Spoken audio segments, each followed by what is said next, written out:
बच्चों अब हम स्टार्ट करते हैं क्वेश्चन नंबर 4, है ना। क्वेश्चन नंबर 4 लिखा हुआ है the area of a trapezium is 1080 centimetre square if the length of its parallel sides be 55 centimetre and 35 centimetre, find the distance between them. Distance between them, ठीक है। तो यहाँ पर हाइट फाइंड करने कह रहा है। वो पैरेलल साइड के बीच का जो डिस्टेंस होता है वो हाइट होता है। परपेंडिकुलर डिस्टेंस को हाइट कहते हैं, पैरेलल साइड के बीच का, ठीक है, ट्रेपीजियम में। तो क्वेश्चन नंबर 4 है मेरा, ये क्वेश्चन नंबर 4।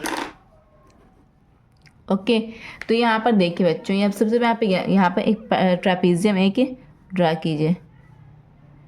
ट्रेपीजियम आपने ड्रा कर दिया, ABCD, ये दोनों साइड्स पैरेलल होते हैं। ओके, तो क्या क्या पैरेलल साइड्स का मेजरमेंट दिया हुआ है? एक का दिया 55, बड़ा वाला नंबर को बड़ा वाले साइड से यहाँ पे कोऑर्डिनेट कर दीजिए, छोटे वाले नंबर को छोटे वाले साइड के साथ कोऑर्डिनेट कर दीजिए। हो गया। अब यहाँ पर find the distance between them कह रहा है कि ये दोनों पैरेलल साइड के बीच का जो डिस्टेंस है यही मांग रहा है आपसे, ठीक है।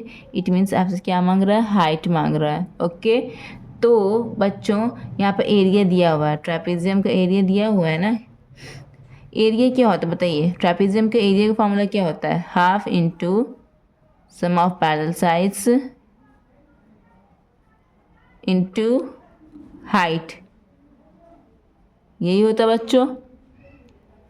एरिया क्या है आपको क्वेश्चन में देखिए, एरिया है आपका 1080, यही है, is equal to half into sum of parallel side, क्या क्या 55 एंड 35, तो 55 प्लस 35 इंटू हाइट। हाइट नहीं पता हमको, तो हाइट को हम h लिख देंगे।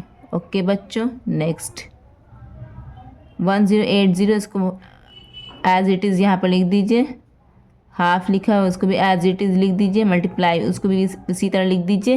55 और 35 को ऐड कीजिएगा तो क्या आएगा आपका? 5 5 10, 5 6 7 8 एक 90 आया बच्चों, मल्टीप्लाई h। ओके, अब यहाँ पे क्या करना है बच्चों?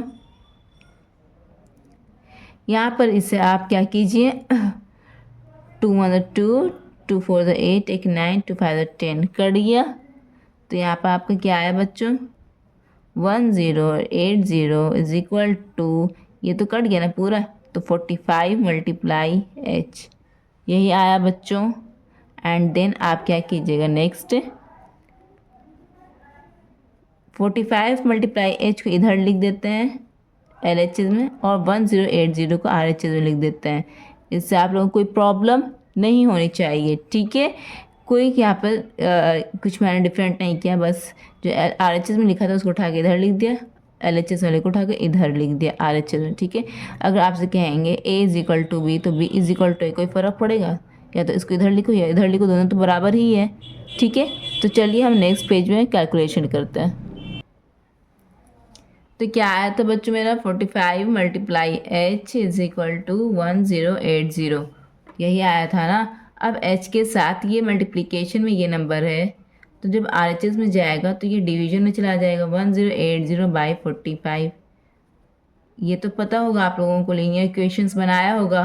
अब क्या करना बच्चों, h is equal to 1080 by 45, इसे आप क्या कीजिए, काटिए, ऊपर नीचे काटिए, ठीक है। किससे कटेगा?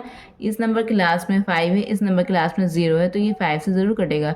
जिस नंबर के लास्ट में 5 रहे या 0 रहे वो 5 के टेबल में ज़रूर आता है। 5 9 45, 5 2 10, 5 1 5, 3 बज गया, 5 6 30। ओके, अगेन काटिए, 3 3 9, 3 7 21, 3 2 6, ठीक है। अगेन काटिए, 3 1 3, 3 2 6, एक 7, 3 4 12 कर दिया। तो h इज इक्वल टू क्या आया आपका? 24 सेंटीमीटर। आपका यही आंसर हो गया बच्चों, आप अपने बुक के आंसर शीट में मिला सकते हैं। अब हम नेक्स्ट क्वेश्चन की तरफ बढ़ते हैं।